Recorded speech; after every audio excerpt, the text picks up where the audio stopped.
Bonjour, bienvenue dans le module Mars, méthodologie pour la conception et le déploiement d'architecture, réseau et de services.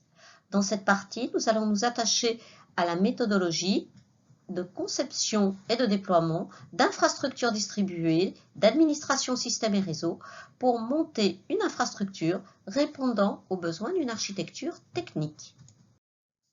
Cette partie du module, dédiée à l'organisation d'infrastructures répondant aux besoins d'une architecture technique, est composée de 4 grandes parties. La première consiste à préciser le contexte, la démarche adoptée et également il vous propose une méthodologie de conception d'infrastructures répondant aux besoins définis dans une architecture technique. Le cœur de la conception de l'architecture distribuée fait l'objet de la deuxième partie. Dans cette partie, nous nous rappellerons tout d'abord l'organisation hiérarchisée des réseaux avant de détailler comment organiser un plan d'adressage et prendre en compte les contraintes du routage. Nous aborderons également des points essentiels autour de la sécurisation des communications, que ce soit au niveau local grâce à des VLAN ou entre des sites distribués reliés par Internet, notamment grâce à des VPN.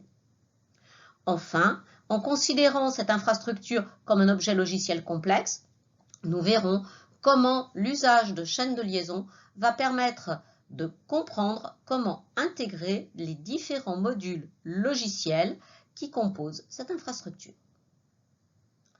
La troisième partie de ce module est dédiée à la gestion de configuration, c'est-à-dire la configuration automatique des machines via le DHCP et la gestion du nommage, ce qui permet d'intégrer la politique de l'entreprise permettant de déterminer sa visibilité.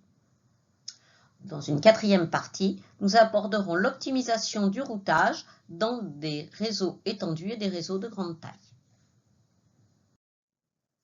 Après avoir vu les éléments sur l'organisation des réseaux et comment construire un plan d'adressage et le routage, dans cette partie, nous allons maintenant nous intéresser à comment assurer une communication sécurisée.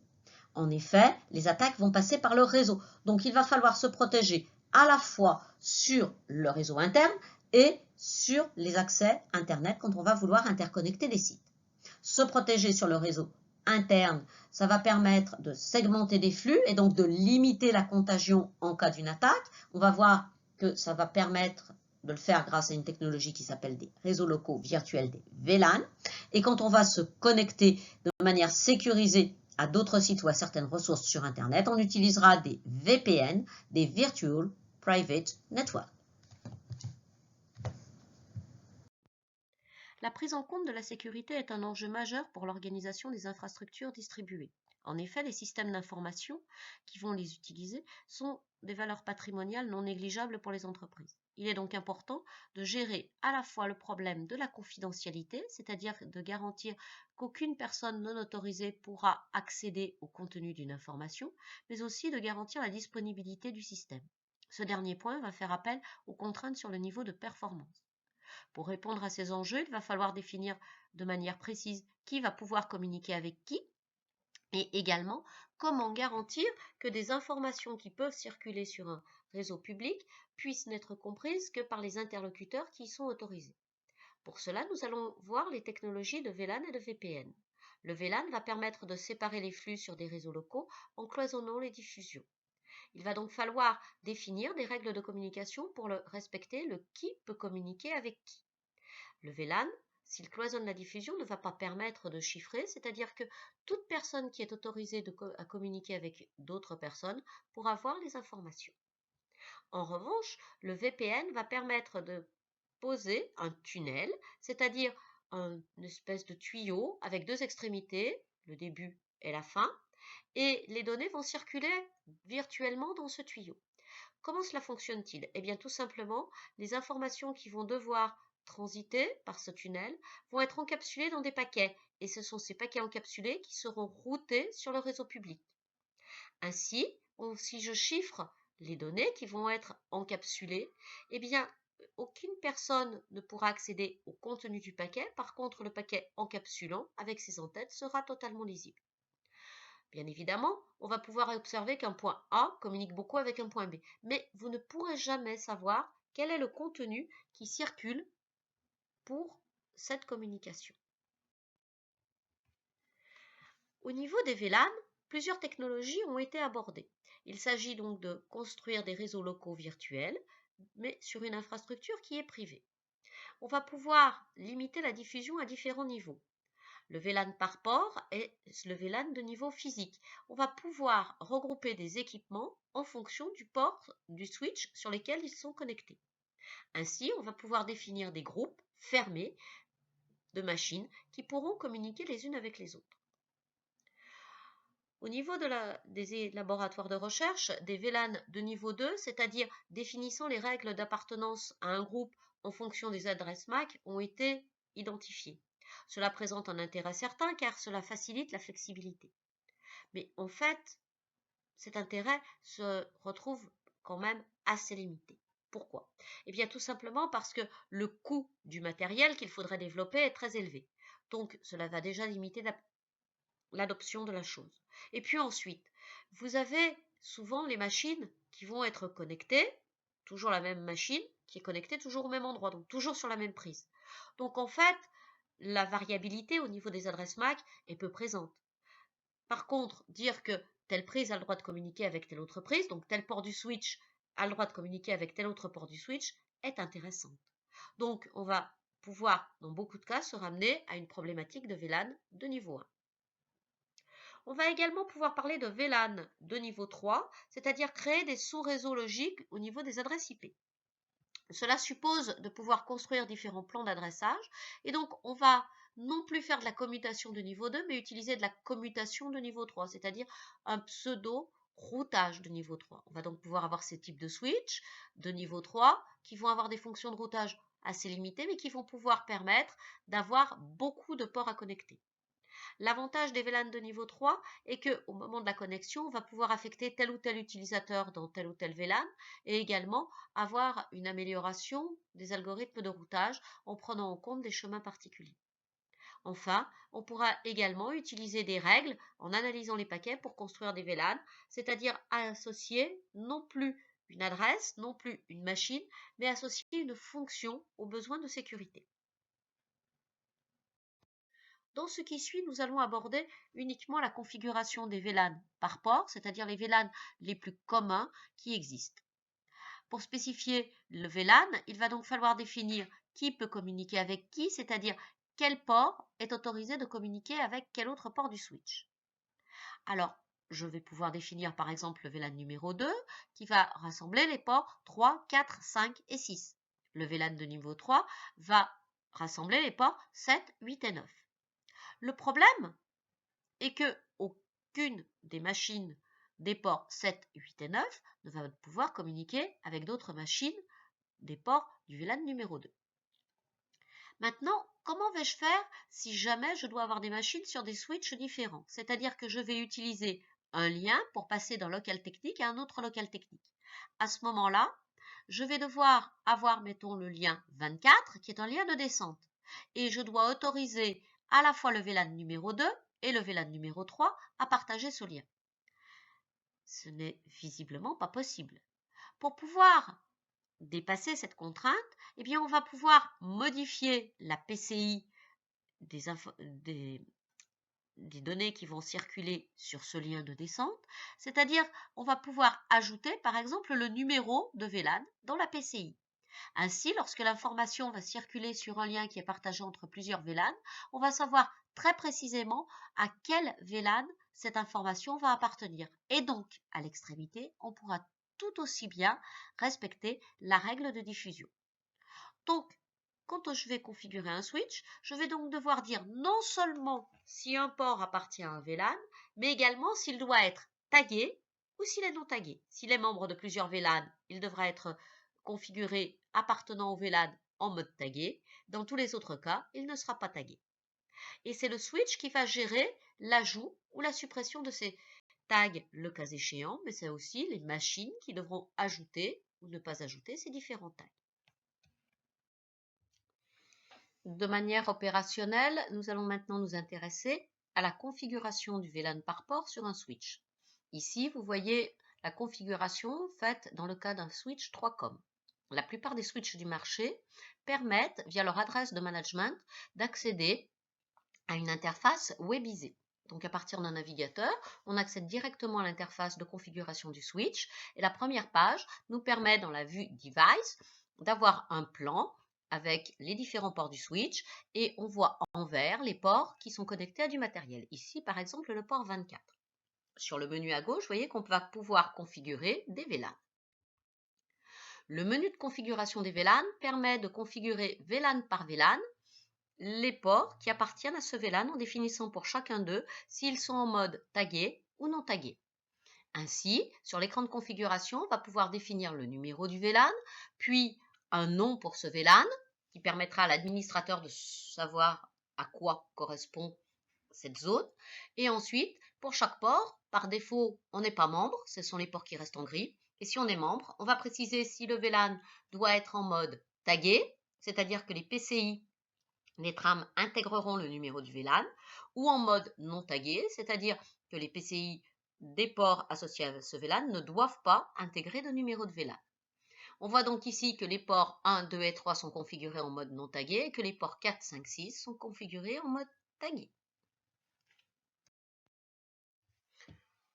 Revenons maintenant sur le principe de mise en œuvre des VLAN.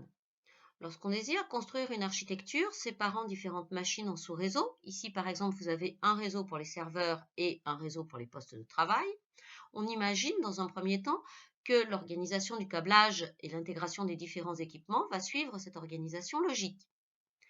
Il suffirait alors de définir le plan d'adressage et de mettre en place les bons raccordements. Or, dans la réalité, il se peut que vos différents équipements soient placés à des endroits proches, bien qu'ils ne soient pas logiquement installés sur le même réseau. Et on va alors essayer de mutualiser les switches. Il faut donc alors imaginer comment arriver à séparer les flux entre le réseau des serveurs et le réseau des postes de travail. C'est donc le rôle des VLAN. Alors, on va avoir ici deux VLAN. Le VLAN bleu qui va correspondre au VLAN 1 qui correspond au réseau des serveurs et le VLAN 2, le VLAN vert, qui va correspondre au réseau des postes de travail. Ainsi, on va bien avoir une séparation physique des flux sur le switch. Mais si on met des switches en cascade, il se peut par exemple que les postes serveur 10.1.0.2 et qu'un poste de travail 10.2.0.2 soient localisés dans un endroit un petit peu éloigné et se retrouvent sur un même switch. Ce switch va être branché ensuite sur le switch de backbone qui se trouve au-dessus, où on place également des serveurs et des postes de travail.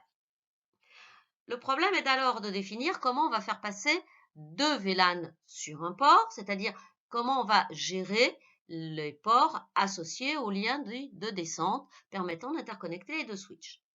Eh bien, lorsqu'on va intégrer ces VLAN, chaque port va être tagué sur le VLAN 1 et le VLAN 2 pour ce qui concerne le lien de descente, et pour les autres ports des autres VLAN, on travaillera en mode non tagué puisque chaque port sur ce schéma n'appartient qu'à un seul VLAN.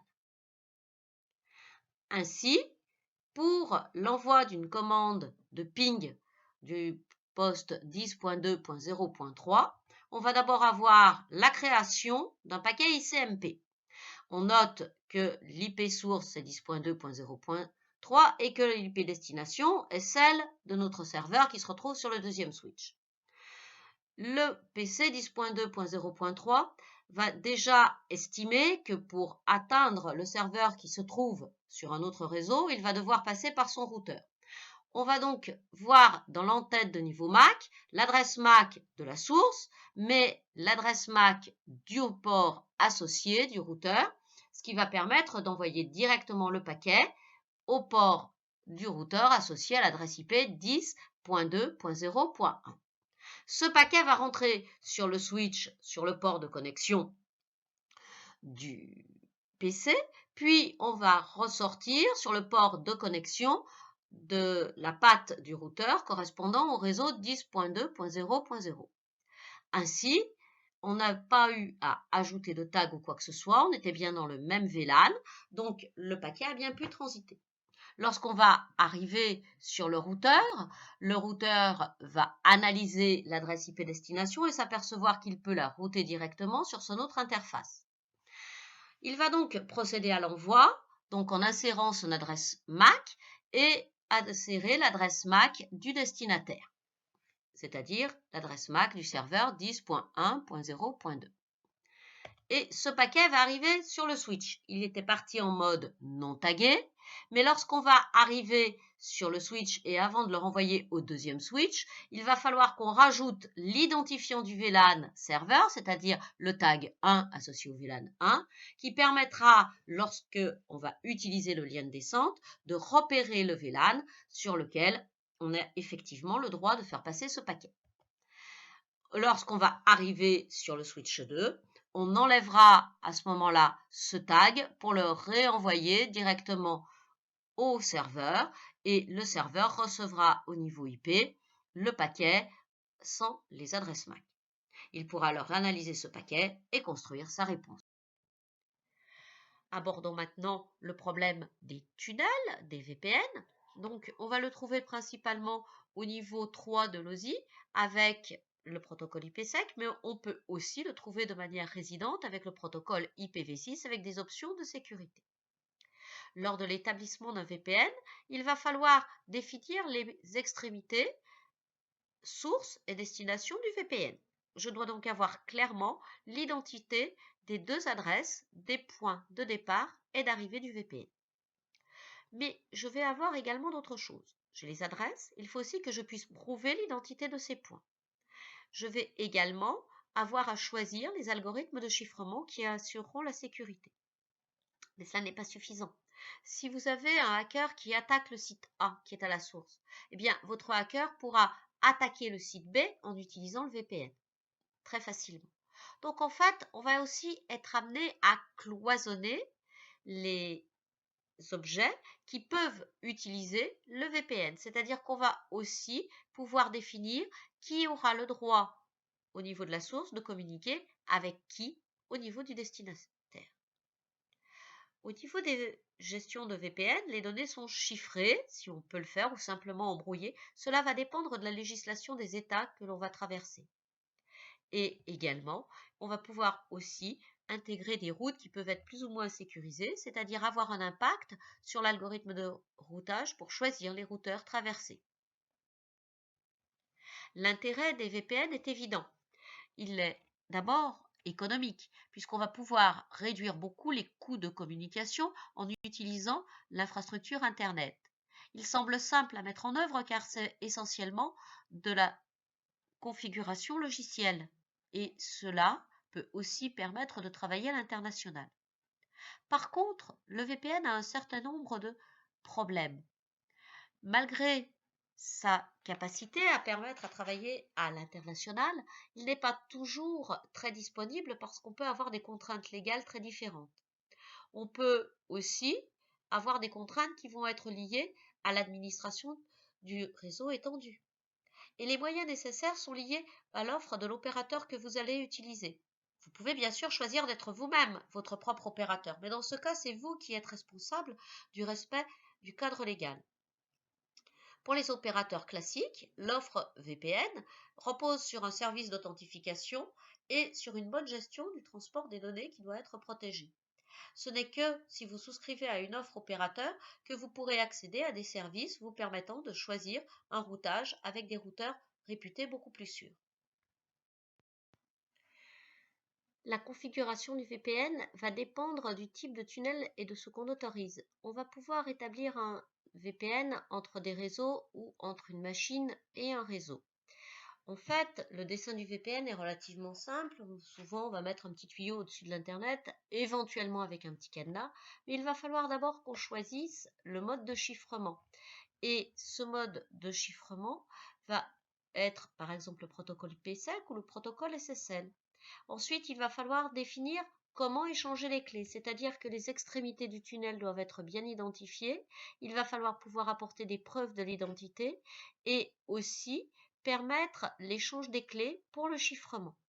Donc, il faut toujours penser qu'un tunnel doit avoir deux extrémités bien définies, des configurations symétrique car il va falloir dire qui peut utiliser le VPN pour échanger avec qui. Lorsqu'on configure un VPN avec le chiffrement IPsec ou SSL, on va pouvoir aussi travailler avec un service destiné à un terminal. Donc il va falloir choisir le serveur VPN, c'est-à-dire l'extrémité de mon petit cadenas ici, savoir s'il s'agit d'un routeur ou d'un serveur qui va permettre le travail à distance. Donc je vais devoir aussi donner une plage d'adresse et un masque pour la machine qui sera connectée via le VPN sur le réseau et éventuellement avoir un serveur DHCP dédié. Je pourrais aussi éventuellement avoir des adresses fixes par utilisateur. Lorsque je vais configurer un serveur VPN, je vais aussi devoir m'intéresser au nombre de connexions simultanées. Il y a différents modes de gestion. On va pouvoir, sur le poste distant, soit ajouter un logiciel particulier qui va créer une carte réseau supplémentaire, ou alors on va passer par un navigateur web. Et dans ce cas-là, la connexion sera chiffrée jusqu'au serveur et on donnera délégation au serveur pour représenter le client. Précisons maintenant le principe de fonctionnement du VPN. Logiquement, lorsqu'on construit un VPN, on peut dessiner un tunnel entre deux points et toutes les informations qui seront échangées entre le point A et le point B passeront par ce tunnel. Ainsi, on imagine que l'acheminement est direct. En fait, on va avoir non pas un tunnel, mais le réseau Internet sous ce tunnel. Le problème est alors de dire que j'ai part de ma donnée. Cette donnée, je vais la mettre de manière peut-être chiffrée, je vais l'encapsuler dans un paquet qui va être plus gros. Et c'est ce paquet qui va être transmis sur le réseau. Je peux avoir ainsi un routage classique du plus gros paquet du point A au point B. À l'arrivée, je vais ouvrir mon plus gros paquet, je vais désencapsuler, c'est-à-dire que je vais sortir la donnée et donc le point B pourra récupérer le message. Pour que cela puisse fonctionner convenablement, il faut bien sûr que les extrémités du tunnel soient identifiées pour router les informations. On a donc besoin des adresses IP des deux extrémités du tunnel, simplement à des fins de routage. Mais ces adresses IP pourraient aussi permettre de savoir avec qui on échange. Ainsi, lorsqu'on va créer un paquet pour aller du point A au point B, on va mettre l'adresse IP de la source et l'adresse IP de la destination, et le paquet pourra arriver au point B. Le problème va être d'assurer la sécurité de ces informations, c'est-à-dire de pouvoir s'assurer de qui se trouve au point B et d'identifier s'il s'agit d'un hacker ou bien d'une nœud correcte. Ainsi, lorsque j'envoie un paquet, si je m'assure seulement de l'adresse IP, je peux donner benoîtement des informations à un pirate. Comment s'assurer des identités? Bien tout simplement en chiffrant le message ou en ayant quelque chose qui nous permette de garantir l'identité de l'autre parce que nous allons partager un secret. Il peut s'agir d'un login password, d'un échange de certificats ou d'une clé de chiffrement, ou un mélange de l'ensemble de ces éléments. Lorsqu'on va partir du point A, on va avoir un message qui va être chiffré avec une clé. Ce message va donc être acheminé jusqu'au point B. Et le point B, s'il ne dispose pas de la clé, ne pourra pas exploiter ce message. Il ne pourra pas non plus s'identifier de manière cohérente. Donc ainsi, on saura qu'il s'agit bien d'un pirate. Donc on n'a pas pu joindre effectivement le bon point B. Par contre, si on est arrivé au bon point B, l'autre machine, l'extrémité de mon tunnel, va disposer également du bon trousseau de clés qui lui permettra de m'envoyer une réponse chiffrée convenablement et je pourrai ainsi m'assurer de son identité. Le problème est bien sûr de définir comment échanger ces identifiants, comment partager ces clés, et pour cela, on va pouvoir avoir différents protocoles, comme par exemple le protocole IKE. Dans la configuration d'un routeur, par exemple, qui va mettre en place un VPN de site à site, prenons l'exemple de la configuration d'un routeur de type SonicWall, le même que celui qui est utilisé en projet. On va donc configurer d'abord qu'il s'agit d'un réseau VPN de site à site, puis on donnera les adresses IP de la source, ici le nœud a une adresse IP qui est 10.0.0.10, et l'adresse IP du destinataire qui va être 10.0.0.1. On a donc ces extrémités qui sont bien identifiées pour le routage. Maintenant, on va vouloir aussi définir comment vérifier l'identité de ces extrémités. Pour cela, on va annoncer qu'on utilise le protocole IKE et on va utiliser une méthode simple qui va être le partage d'un secret, simplement qui permettra de prouver l'identité. On a donc un secret qui va s'apparenter à un login mot de passe. On choisit de définir l'identité des extrémités comme les adresses IP de ces extrémités. Donc le user, c'est l'adresse IP, le mot de passe, c'est le secret partagé. La faiblesse de ce point réside effectivement dans le partage du secret. Alors on peut imaginer dans le cas de la configuration de routeur qu'on va avoir un appel téléphonique par exemple entre les deux administrateurs pour se donner le mot de passe partagé. Toutefois, la sécurité des échanges ne saurait se limiter à l'identification sur des deux extrémités du tunnel, puisque sur le réseau sur lequel sont acheminées les données, on peut avoir des nœuds félons, des nœuds qui soient attaqués par des pirates. Ainsi, on va avoir différents risques. Lorsque j'envoie une information du point A au point B, si un nœud est attaqué, il peut dupliquer cette information et la renvoyer sur d'autres sites. Donc j'ai un vol de données effectif. C'est un problème d'écoute. Pour pallier ce problème, on peut décider d'envoyer les données en mode chiffré. Le nœud qui va capter les données va la dupliquer, mais on va avoir une donnée chiffrée qui va être beaucoup plus difficile à comprendre pour celui qui va la recevoir, sauf s'il possède les clés naturellement, ce qui est le cas du point B. On va donc parler d'un ESP, c'est-à-dire Encapsulating Security Payload, c'est-à-dire que le message initial qui est inséré comme une donnée dans le paquet qui est acheminé sur le VPN va être chiffré. Le problème est que si on envoie suffisamment de données chiffrées, la machine qui récupère toutes ces données va disposer de suffisamment de matériaux pour essayer de casser la clé de chiffrement. Il faut donc qu'on puisse changer régulièrement les clés. En outre, ce n'est pas le seul type d'attaque qu'on peut avoir. On peut envoyer des données chiffrées. Un nœud félon peut décider de modifier ces données.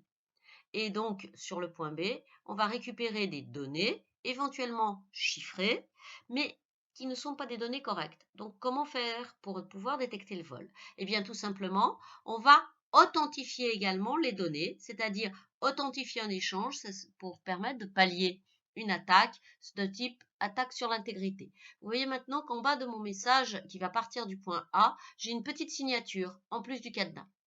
Lorsqu'on va avoir les informations qui vont arriver sur le nœud félon peut modifier ces données, mais les données modifiées ne vont plus disposer d'une signature valide.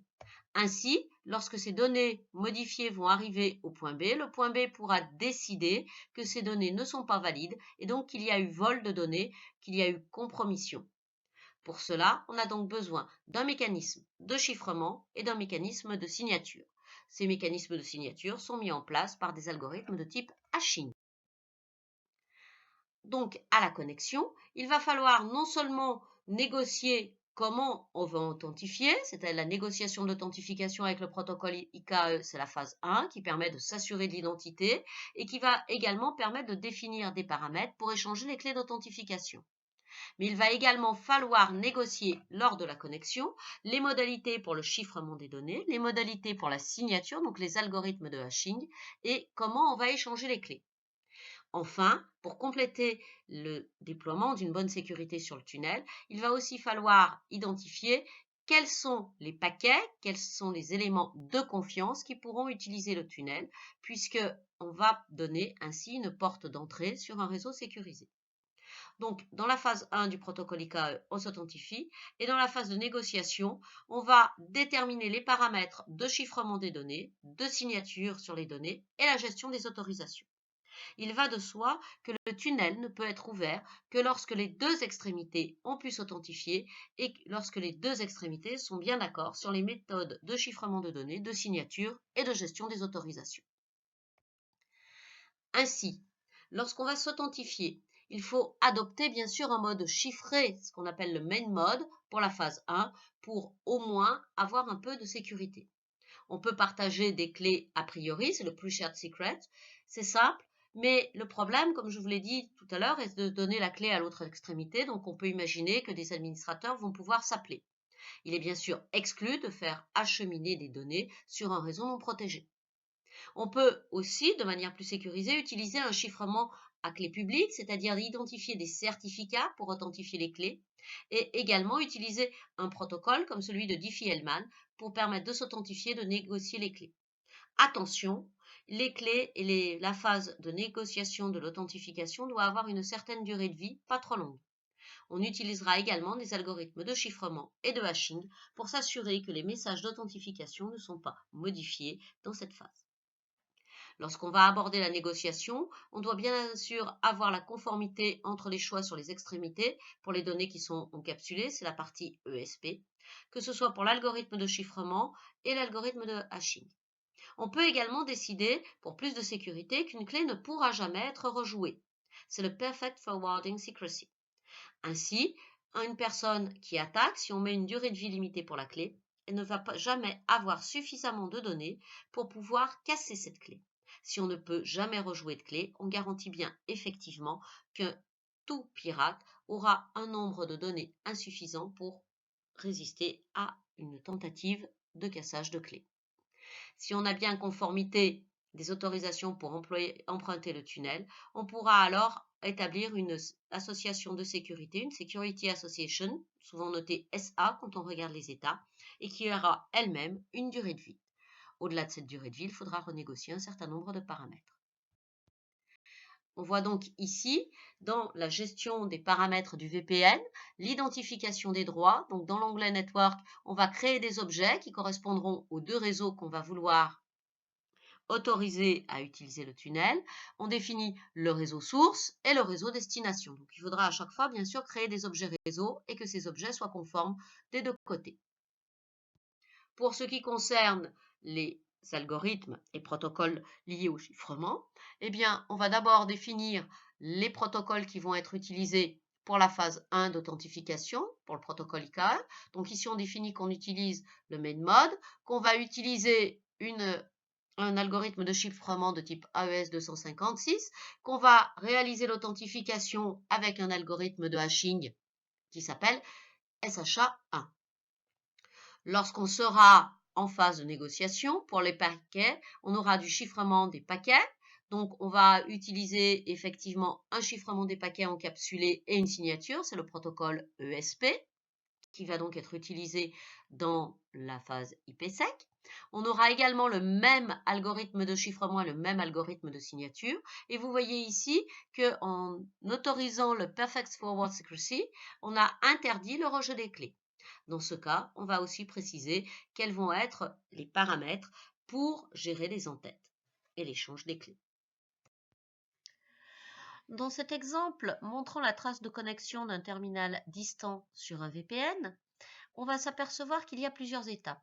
Dans un premier temps, vous avez une première recherche qui va vérifier l'identité du serveur, c'est-à-dire qu'on va utiliser la résolution de nom inverse avec l'enregistrement PTR pour pouvoir retrouver le nom du serveur avec lequel on va communiquer. Donc on va s'assurer déjà que le réseau est bien configuré pour qu'on ait bien ce serveur. Ensuite, on va avoir une phase de connexion classique au niveau TCP et une phase de connexion au niveau SSL avec le client qui envoie son message de Hello et le serveur qui va répondre Hello. Après cette phase de connexion, vous voyez qu'on va avoir des échanges de clés ici avec le TLS-V1 Client Key Exchange, c'est-à-dire qu'ici, on va pouvoir avoir un message de handshake encrypté, chiffré, qui va nous permettre d'échanger les clés. Et donc, régulièrement, au cours de la connexion, les clés seront changées de manière à garantir la confidentialité des données.